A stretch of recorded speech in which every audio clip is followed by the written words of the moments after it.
This was the U.S. Marine Corps' most disastrous operation. A Taliban leader executed a U.S. soldier and sent the video to U.S. forces. The military ordered an assassination operation against the Taliban leader. To maintain secrecy, they dispatched a 4-man elite reconnaissance team to confirm the target's whereabouts. Under cover of night, they infiltrated the valley and successfully parachuted into the target area. Relying on high-end night vision equipment, they advanced toward the Taliban camp. They soon reached their observation point and pinpointed the target. One soldier took out his radio to contact base, but the signal was extremely weak. He couldn't get through at all. They had no choice but to take cover and adjust their equipment to search for a signal. Suddenly, a herd of goats came walking toward them. Close behind were several shepherds. The soldiers held their breath, praying the shepherds would leave quickly. But they were discovered nonetheless. The soldiers had no choice but to quickly subdue the 3 shepherds. Due to the language barrier, they couldn't confirm whether these men were ordinary civilians or Taliban terrorists. They didn't know how to handle the shepherds. After a heated debate, the squad leader decided to withdraw the team to the mountaintop, where they'd previously had a signal.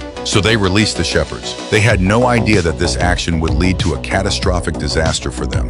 Soon the squad reached the mountaintop, but there was still no signal. They had no choice but to retreat back into the woods to take cover. Suddenly, one soldier heard a noise coming from ahead. He peered out and saw a large group of Taliban terrorists poised to attack. A fierce battle beyond their wildest imagination was about to erupt.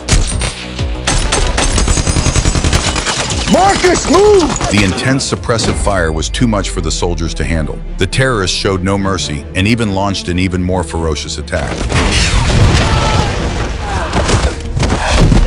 In the end, Marcus was the sole survivor of the entire squad. He immediately took cover behind a rock. Just then, a U.S. Army Chinook transport helicopter arrived in the mountainous area. As the rescue team was about to rappel down, an RPG was fired at them. The helicopter crashed, and all the rescue personnel on board were killed. Marcus was completely desperate. He crawled to the stream, dragging his severely injured leg. Just then, another shepherd appeared before him, the one they had let go earlier. The kindness they had shown him back then was now repaid.